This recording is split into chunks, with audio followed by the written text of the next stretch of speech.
Okay. How to do this video. Okay.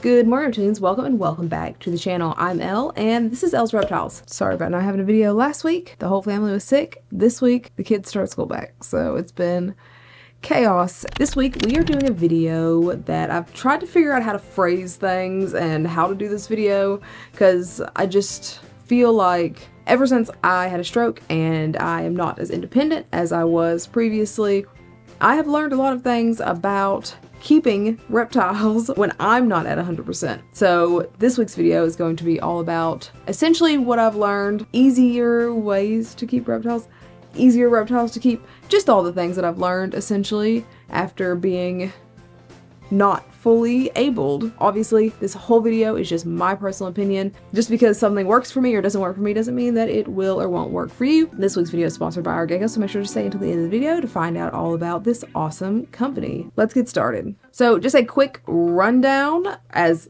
most of you know, as almost all of you know, they're some of the biggest videos on my channel. About a year ago, a little over a year ago now, last June, I had a random stroke at 30 years old, and it was crazy. I was hospitalized, I was in the ICU, I was in inpatient rehabilitation centers for weeks upon weeks. It was awful. And then after I got out, I was in outpatient rehabilitation centers learning how to walk and how to eat and how to talk, and like I couldn't even swallow, things were paralyzed. It was a whole ordeal. And while I am doing so much better now than I was, I'm still not at 100%, and I will never be at 100%, and that's okay. With all that, I just wanted to talk about some of the things that I've learned about keeping reptiles. All right, so the first thing is I appreciate snakes so much more.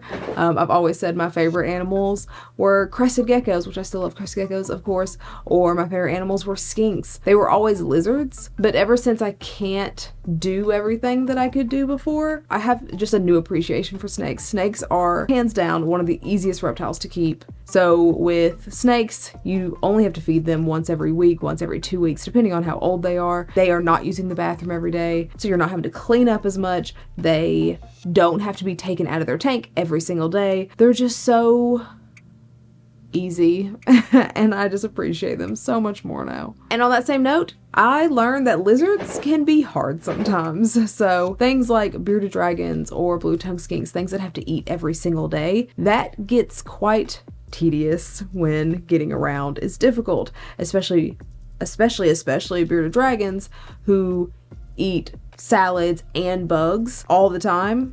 That gets to be a lot. Still to this day, it is still very difficult for me to look down. Every time I look down, the world starts to spin. So doing something as simple as looking down and like chopping up vegetables every day becomes tedious. I have since begun doing things in batches and like freezing things or just putting batches of vegetables, pre-chopped vegetables, in big bags and stick them in the refrigerator. That way I can just do it all at once, but it is a very tedious thing to do. Also, on that same note, something as simple as just spraying down crested gecko tanks every night is a very tedious thing. I never in a million years would have thought that those things were tedious. I've preached so much on this channel about how crested geckos are the #1 like easiest pet reptile to get. Not really. Me at 100%, yes. Crested geckos were like super easy. Me now, they're not the easiest. Again, still love my crested geckos, adore them so much, but they are not as easy as I once thought they were. Yeah, they can be a lot of work. And also, feeding lizards bugs is a lot of work. I've always hated crickets. You guys know I've always hated crickets, and while sometimes getting a big bag of crickets and just putting them in tanks makes life easier for me, sometimes it doesn't, because when crickets escape, again, I can't really look down, so I can't see them to catch them. And so we have not gotten crickets in a long time because I keep accidentally letting them escape. Not a fun time. But on that note of crickets escaping, because I buy so many and try to put them in a container and I can't see when they escape, buying in bulk has never been more convenient. So I've always talked about how important it is to buy in bulk because it saves money, but buying in bulk helps me out so much. So much more than I ever would have imagined. Apart from just the saving money, because that's fantastic. I can't drive. I can't look around very quickly, which is probably an important skill to do when you're trying to pay attention to other cars on the road. I, for the last year, have not been able to drive. Me not being able to drive means that I can't just go and get rats when I need rats. I can't just go to the pet store. Obviously, Den helps so much, but he does work, so he also can't just pick up and leave at any hour of the day. So buying in bulk has been so helpful.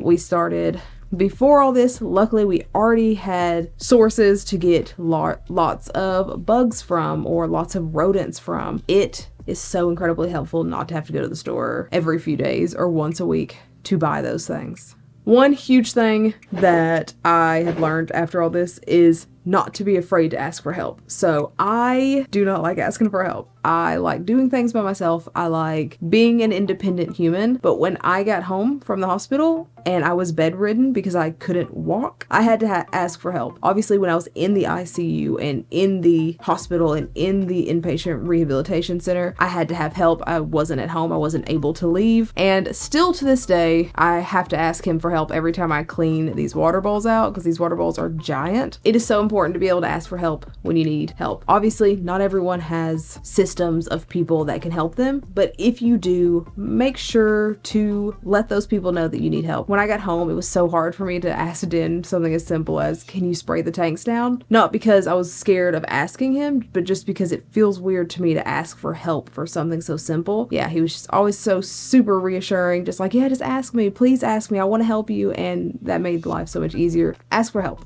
Automated systems are absolutely a lifesaver. Again, this is something that I'm very lucky that I already had set into place before all this happened, because it would have been a nightmare. So by automated systems, I mean like your lights being on timer switches, using thermostats to control temperature, using automatic misting systems to spray tanks down, which I probably should invest in some of those, honestly. They really are a lifesaver. If you can't get up and move around, that means that getting up and turning on and off lights is going to be so difficult for you. So that 10 out of 10, either the timer switches for the lights or just smart lights so you can turn them on and off from your phone. Like they have the cheap little plugs that you can plug a plug into and then you can control it from your phone. Anything like that makes a world of difference. And the last big thing is, if you are going to get a new reptile, maybe don't get baby reptiles. So after I got back from the hospital and I was up and moving around on my feet again, I came across one of my dream reptiles, which was a Dalmatian crested gecko, my little baby. He's over, you can't see him, he's on the shelf over there. And I was like, yes, I need this tiny little baby. He was a good price. I was so excited about it. And he's fantastic. I got so incredibly lucky with him in that he is a little baby that is okay with my hands being in the tank, because he came from an amazing breeder who works with them nonstop. So when he came home, he was used to my hands being in the tank. He's not really jumpy. He's okay with people being around. I could not have asked for a better baby crested gecko, but he's still a baby animal. So there have been times like literally last night, I was cleaning his mushroom ledge out, so I went to take it out of his tank. He was on a vine. It hit his vine that he was on, and he jumped at me and was like all up in my hair, home by myself. And so I was having to try to untangle an animal, a tiny little baby crested gecko, from my hair. It was fine. He was fine. He's back in there. Everything's good. But it still was an adventure for me to have to do that 6 months, 8 months ago. If that had happened, he might have just been lost. Baby reptiles can be very flighty. They can be very jumpy. They can be very, very, very fast. Big thing there is, if you are not good with handling something that's fast or flighty or jumpy, maybe look into an adult reptile instead. Right before I had my stroke, I had just gotten my baby hognose and a baby king snake, which was rehomed to me, and luckily they are pretty good too. I got very, very lucky. But yeah, just a huge thing that I noticed, not something that I ever would noticed before. I used to always recommend when people would say, oh, like, I don't know, my kid needs this animal, and I always would recommend adult animals because they're not as flighty, not as jumpy, not as fast. But it never would have occurred to me at that point in life that also sometimes people need adult animals instead of baby animals, because I was always on that, oh, I want a baby animal so I can watch it grow. Yeah, that is definitely not where I'm at now, and I don't think that I would just readily pull babies in anymore, because that's a lot.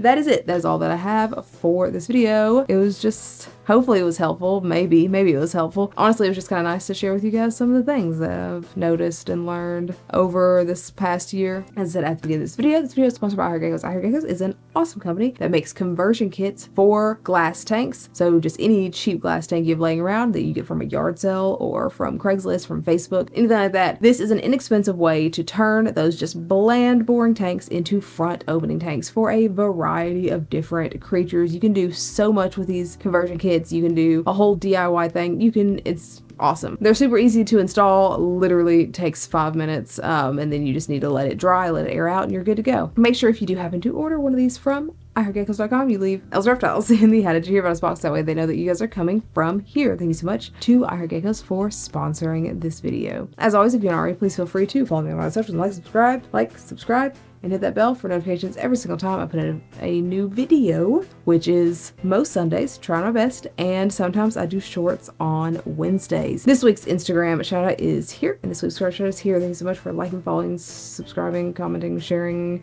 all that jazz. You are the bee's knees. Thank you so much for watching. I hope you have a fantastic day. Bye.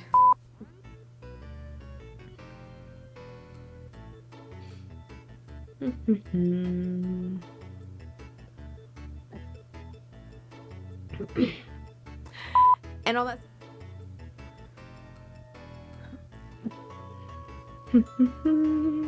Okay. Maybe it was helpful. Honestly, it was just kind of nice to share with you guys. Just spit. Honestly, it was just kind of. There is something on my contact. Okay. So love my Chrissy.